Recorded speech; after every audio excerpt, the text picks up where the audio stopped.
வணக்கம், இது SSL channel. இது டாக்டர் தனசேகர். வாரம் முக்கியமான பல அறிவியல் மற்றும் ஆரோக்கியம் சம்பந்தப்பட்ட விஷயங்களும் அதுவும் எக்ஸ்க்ளூசிவா குழந்தைகளுக்காக நம்ம பேசிட்டு இருக்கோம். இந்த வாரம் நம்ம பேச வேண்டிய விஷயம் என்னன்னு கேட்டீங்கன்னா, எல்லா தாய்மாரிலும் இருக்கக்கூடிய ஒரு சந்தேகம், குழந்தைகளுக்கு எந்த விதமான அரிசி உணவை கொடுக்கலாம் அப்படின்னு கேட்கறாங்க. ஸோ என்ன யூஸ்வலா கேட்டீங்கன்னா, 6 மாசத்துல கொடுக்கக்கூடிய உணவுகள்ல பச்சை அரிசி, பொன்னி அரிசி, புழுங்கல் அரிசி, பாஸ்மதி ரைஸ், கைக்குத்தரிசி, சீரக சம்பா, கருப்பு கவுனி ரைஸ், பிரவுன் ரைஸ்ன்னு பல விதமான ரைஸஸ் இருந்தாலும் ஒவ்வொரு ரைஸ்க்கும் ஒவ்வொரு சிறப்பு அம்சம் இருக்கு. பொதுவாகவே பாத்தீங்கன்னா தமிழ்நாட்டில் இன்னைக்கு அதிகமா எல்லார் வீட்லயும் சாப்பிட்ற ரைஸ் அப்படின்னு கேட்டீங்கன்னா, ஒன்னு பொன்னி ரைஸ், ரெடி புழுங்கல் ரைஸ் தான் கொடுப்பாங்க. ஸோ இதுல ரெண்டுல எது சாப்பிட்டீங்கன்னாலும் குழந்தைங்களுக்கு டைரக்டாவே அந்த ரைஸை நீங்க குழைய வடிச்சு மிக்ஸ் பண்ணி தாய்ப்பால் அல்லது ஃபார்முலா மில்க் மிக்ஸ் பண்ணி கொடுத்தீங்கனாலே போதும். அரிசியை வறுத்து அரைச்சி கொடுக்கணுன்ற கட்டாயம் கிடையவே கிடையாது. அதுக்கான மருத்துவ பெனிஃபிட்ஸ் எதுவும் கிடையாதுன்றதுதான் உண்மையான விஷயம்.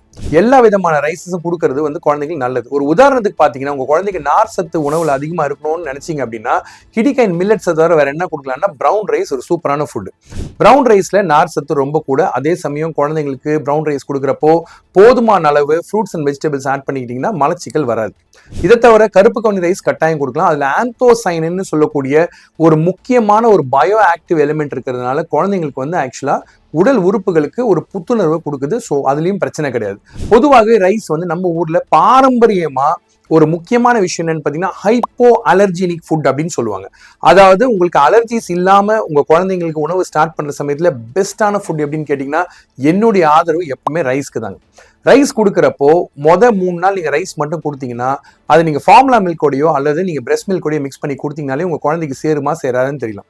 சார், ரைஸ்ல அலர்ஜியே இல்லைன்னு சொல்றீங்களே சார், நீங்க அலர்ஜியே பார்த்தது இல்லைன்னா, என்னுடைய 25 ஆண்டு கால மருத்துவ அனுபவத்துல 10 குழந்தைங்களுக்கு இது வரைக்கும் ரைஸ் அலர்ஜி பார்த்திருக்கேன். பட் அது ரொம்ப ரொம்ப ரொம்ப ரொம்ப அன்யூஷுவல் அண்ட் ரேரான கண்டிஷன். பயப்பட வேண்டிய அவசியம் இல்லை.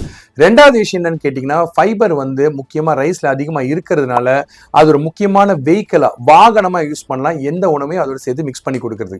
ரைஸை ஒதுக்க வேண்டாம். ஆனா முக்கியமான ஒரு அறிவியல் உதாரணம் என்னன்னு பாத்தீங்கன்னா, டாக்டர் மோகன் பப்ளிஷ் பண்ண ஒரு முக்கியமான ஸ்டடியில இன்னைக்கு நம்மளோட உணவுல 65% அரிசி தான் இருக்கு அப்படின்றத பெருசா சொல்லியிருக்காங்க. இதை நீங்க கவனிக்கக்கூடிய விஷயம். ஏன்னா ரைஸ்ல புரோட்டீன் கண்டென்ட் மிக குறைவு. ஸோ உணவை பேலன்ஸ்டா குழந்தைங்களுக்கு கொடுக்குறப்போ ரைஸ் தான் என்னுடைய ஃபர்ஸ்ட் சாய்ஸ் ஆஸ் ஆல்வேஸ். சேனலுக்கு தொடர்ந்து சப்ஸ்கிரைப் பண்ணுங்க, கமெண்ட்ஸ் எழுத மறக்காதீங்க. அரிசி நம்மளுடைய பாரம்பரியம், அரிசி நம்மளுடைய முதல் உணவா இருக்கட்டும்.